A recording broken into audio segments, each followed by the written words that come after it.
appreciate this opportunity. And speaking for myself, it is nice to see you guys. We see you in the preseason, we see you at other points in time, but to get the opportunity to, kind of give you a little bit of perspective on our end each and every week is something that we look forward to. I certainly do myself, and obviously we're coming off of a very disappointing loss that took place Friday or Saturday night, excuse me, in East Lansing, and there's some things that we're working on, we're working through, and I think right now the big thing is just us moving forward and us looking at Northwestern and setting our sights on them. And our players have done that since they came in the building late Sunday afternoon, and it's still that way. And again, I apologize for keeping you guys waiting, but we were out on the field still with the team. And with that being said, I'll open it up for questions. All right, first question, Coach, will be from Scott Docterman. Seth, how you doing today? Thanks for doing this. I'm good, Scott. Appreciate you being here. Yeah, wanted to ask you about kind of what happened Sunday and then into Monday. I'm sure you've got a motivated, experienced group of players who understood what they did wrong. The other day, you knew what they did wrong.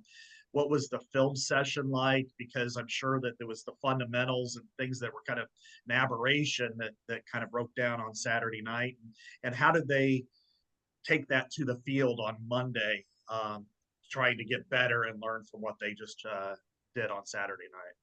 Of course, Scott. And, Sunday wasn't a whole lot of fun. It is when you're winning, and when you're faced with a loss the previous night, it's not a lot of fun on Sunday. And I think the one thing that you just got to be careful of is trying to turn something into what it isn't. And certainly our tackling was not not up to our standard, and very uncharacteristic for us in general. And so that was a lot of the pointed teaching pieces and places that we needed to spend more time as we watched the tape. And and then there's the other stuff that comes with any game, the schematic stuff. But this was a little bit more fundamental, when it came to what we were trying to illustrate.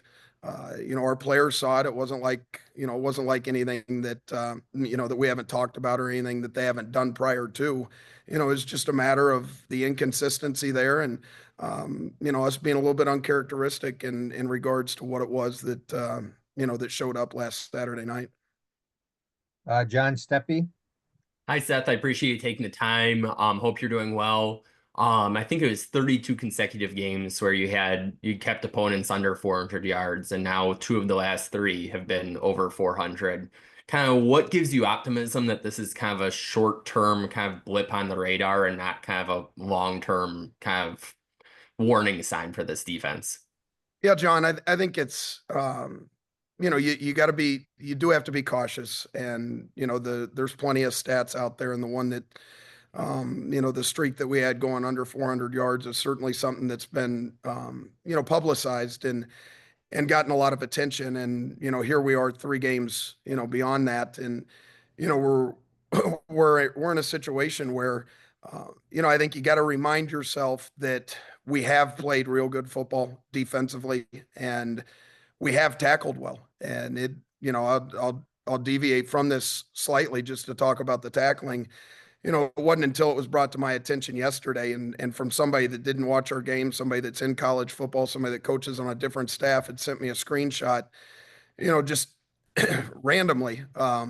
And the screenshot was an illustration of where we were in regards to missed tackles, because their team was having struggles with missed tackles, and he didn't see what took place last Saturday night because they were actually playing at the same time. But in terms of our missed tackle percentage, we're sixth in the country in regarding missed tackle percentage, and that's done by PFF, which is what you guys have access to as well. And prior to the Michigan State game, we were actually number 1 in the country in terms of missed tackle percentage. So tying that into the 400 yards or the explosive plays, whatever stat we're talking about, we do have to remind ourselves, and we have to remind our players that, we've played good football and we've played it consistently over a period of time, to include this year. We've tackled well.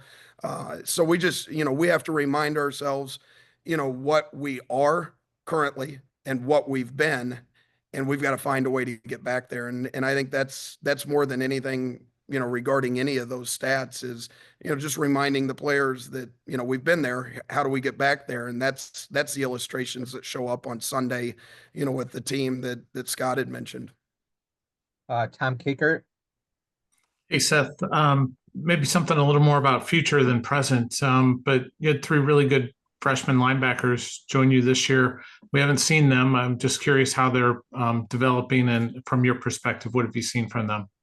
Tom, it was no more than 5 or 10 minutes ago that I was watching those guys go through a live scrimmage during practice that that we do with the younger guys. And there's a lot of optimism there in regards to the depth at the linebacker position, and you're speaking at the very bottom of the depth chart, being the guys that had just come in, and then there's the guys that are in between. Then there's the guys that you guys are seeing spread across our special teams units that, had Jay and Nick decided to leave, they would be the ones that would be, carrying the heavy load right now. But, I think in regards to the entire group, I'm optimistic. I am excited about this group. I'm excited about the future of the group. They're certainly fortunate right now that they get a chance to, see it illustrated on a daily basis, just what is required to be a real good Big Ten linebacker and a good linebacker, across the country. So what they're witnessing right now, I think, is adding to, what I believe will be an exciting future at that position, because they've got some guys in front of them that are operating at a very high level. Corey Breda. Morning, Coach. Sounds like you're not too concerned about the tackling based on the 1 week, but I'm just curious, how do you react moderately to what we saw Saturday?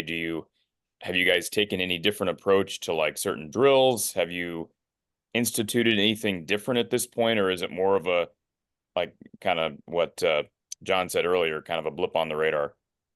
Yeah, I wouldn't, I wouldn't say that I'm not worried about it. And if I did come across that way, please trust me, it's not, I certainly don't want that the way to be it, this to be described, because, when something pops up like that and it happens, during the course of an entire game, there is reason to be cautious of it. And there's reason to start looking at alternative ways or tweaks that you can implement within your, within your tackling system. We do a tackling circuit each and every day. So there's been some minor tweaks that, but a lot of it is on the tape. A lot of it is on the tape. A lot of it, a lot of it comes back to pursuit angles. A lot of it comes back to vertical and horizontal displacement within the defense, which, credit to Michigan State, they did a really good job of, stretching the field horizontally, whether that was with the quarterback, whether that was with the outside runs. And then once that happens, if you get vertically displaced defensively, meaning that you get 2 guys on different levels, then there's cutback seams and things of that nature that that force the issue. And so Corey, we're focused on it. We're trying to, again, continue to make it a focal point with our players, but you're just not going to make a wholesale change and go to a different style of tackling or anything like that. It's more just the minor tweaks, the points of emphasis that you're trying to make on the practice tape in regards to whether it be the fundamentals, the pursuit angles, the collectiveness in terms of vertical and horizontal displacement. Adam Jacoby. Excuse me, Seth, thank you so much for the time this morning.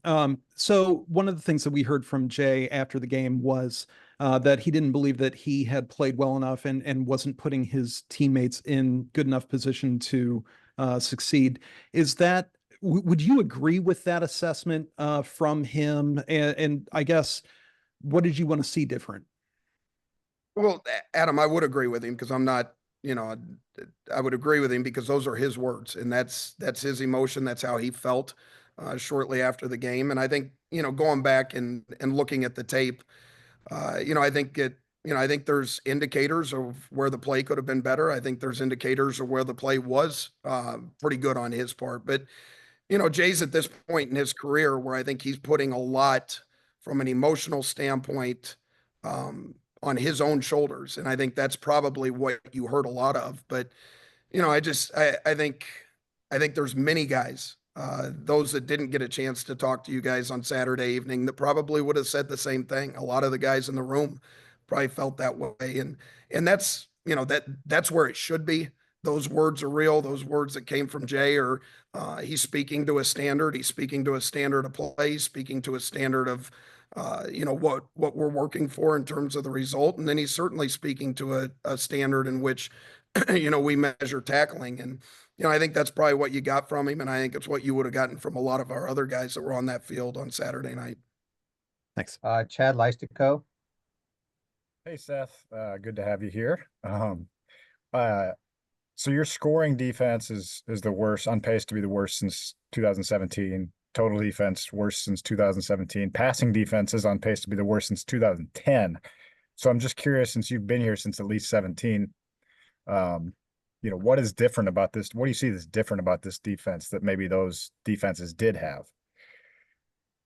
Yeah, I think, the result there is I think probably a combination of a lot of things. And, I do appreciate you throwing out, where we're at, because I've tried to make sure that I don't pay a whole lot of attention to that from a statistical standpoint, because, and it's not that you don't know.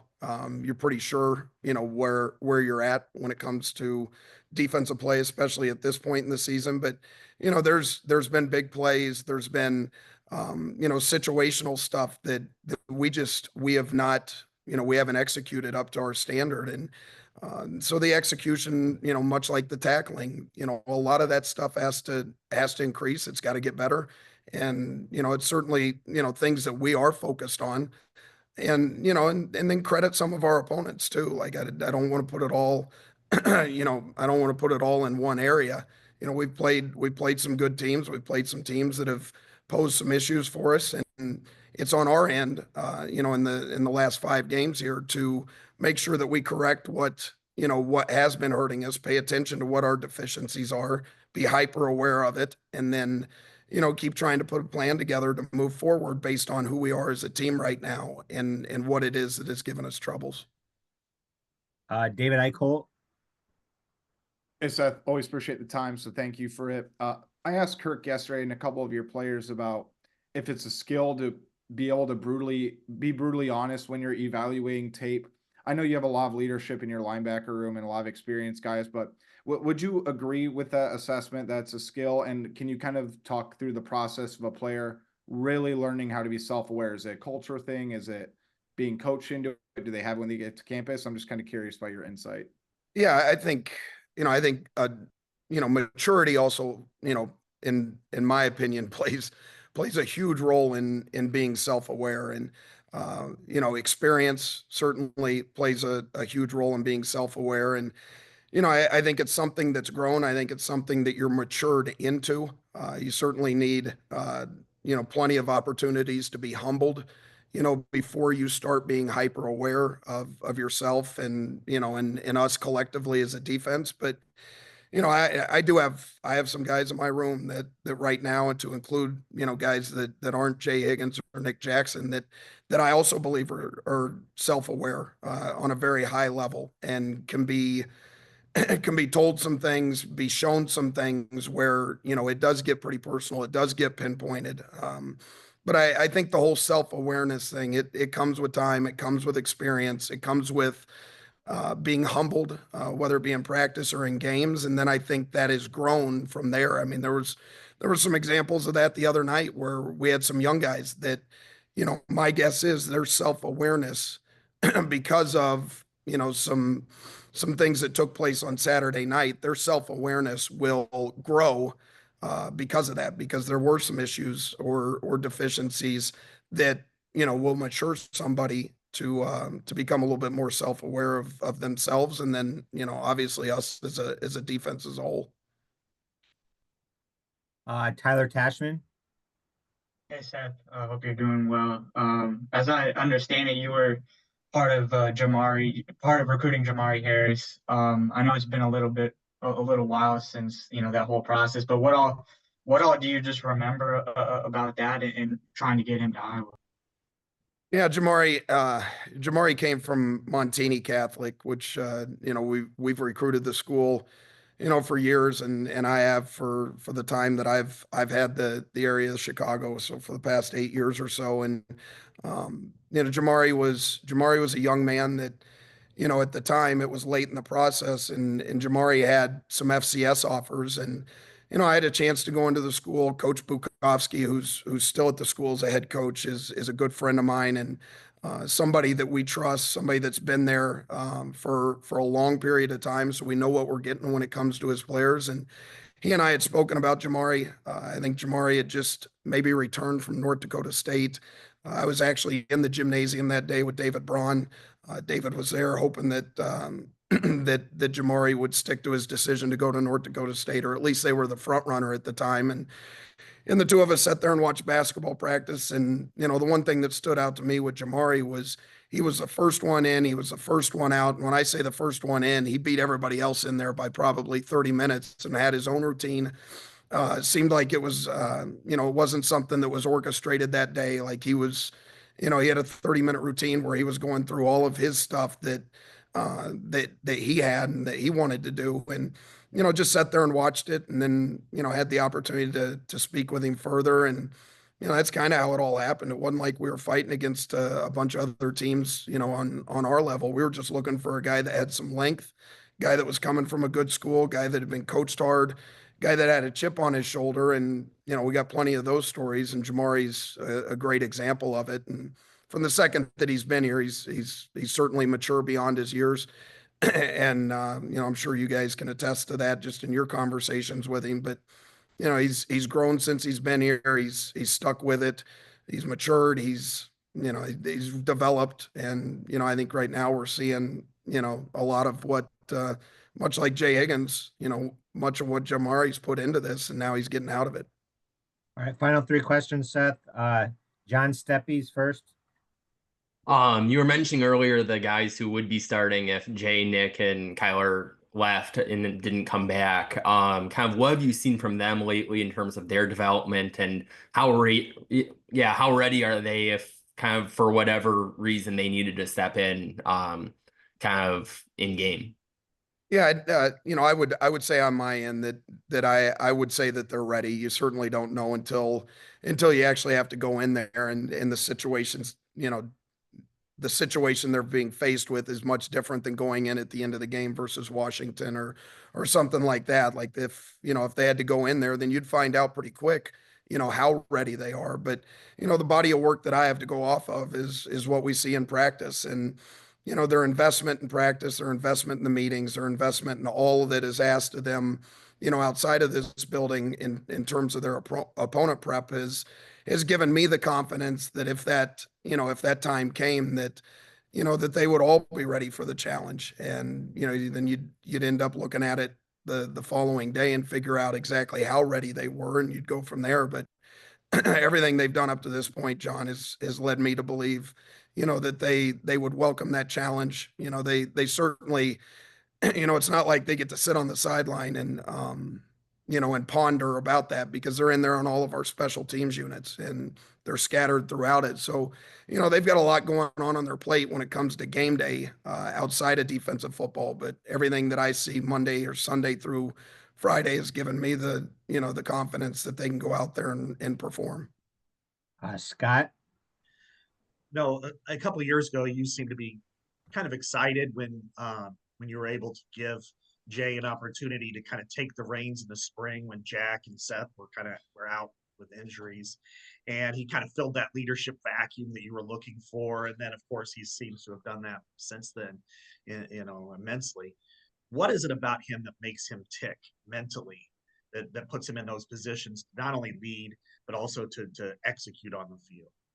Yeah, I would start by, just giving, the majority of the credit to Jay Higgins and the person that he is, because he he's grown into, by his own choice, he's grown into what it is that we're witnessing right now. And what I get the opportunity to be around, each and every day, and that hasn't been easy. And, that video that they put out, a couple weeks ago where it kind of illustrated and spoke to, Jay in regards to the process. Like it hasn't been easy. The recruiting process wasn't easy based on what he wanted, what he was hopeful for. And then when he got here, it certainly was not easy. He came here in 2020, had to sit behind, Jack Campbell and Seth Benson and others. And, he waited his time. So I think a lot of the credit goes to him. He's certainly listened to a lot of voices and paid a lot of attention and, turned himself into, a really good college football player at this point, and somebody that continues to stay motivated, whether it be office time that he's coming in, whether it be questions that he's asking during, he is not to the point where he feels like he's got it figured out. And that's, that's on him. That's on him. That's on the time that he's spending, just making sure that, each and every day he's coming into this building saying, okay, I can get better today in some regard. And I think that exists in the weight room. I think that exists in the meeting room, certainly exists on the practice field as well. And then, to speak to his leadership, I just, I can't say enough about it. I really can't. And, I think he does a hell of a job leading this team. I think he does a hell of a job leading the linebacker room. And, my guess is when he gets the opportunity to do whatever he's going to do post college football career, he's going to, he's going to make some people pretty happy in whatever regard, whatever work capacity, because he's a leader and he has no problem standing out in front of the crowd and saying, hey, follow me. All right, final question, Seth, will be from Chad. We haven't talked about number 2 cornerback yet. Revolving door there, obviously, while you're smiling. What do we, your practices are over. Like, do you know who's going to start this week? What kind of process have you gone through this week to figure that out? And is Jalen Watson your number 5 option at this point? Is he possibly in the mix? I would say Jalen Watson very much so is in the mix, Chad. And I couldn't tell you at this point in time, who's going to line up. You said the number 2. I couldn't tell you, at this point in time, what that picture is going to look like on Saturday. And that's not to deflect the question. There are options. And, there's a case of guys that are banged up. There's a case of guys that, show up during practice or, do something during practice that catches your eye. There's also the case of, what are we trying to do in the back end from a coverage standpoint? Because the skill set in regards to one player might pose a better option when it comes to man-to-man coverage or third down package stuff versus, the guy that we need to be, that we need to have in there on first and second down. And, with the team that we're faced with this week, they're a big 11 personnel and 12 personnel team. And there's a unique difference between what they do out of 11 personnel and what they do out of 12 personnel. 12 personnel obviously will be in 40 defense, a good bit of the time. 11 personnel will be in cash. And, so it's, I think it's healthy, Chad. You might sit there and question, how healthy it is on a Saturday based on, the play or the result. But, there's guys in there that are competing right now. There's guys in there that have done some really good things. And, I think that's added for, competition. And, again, there's the next man in stuff that's taken place where we've had guys that have been banged up and we've gotten guys out there to get reps. And, so I think the room's growing. I think, I think it's just a deal from a week to week. Who's going to be that other corner that we put out there? Who's going to go in on third down? Who's going to be the third cover guy that we put in on third down? All right.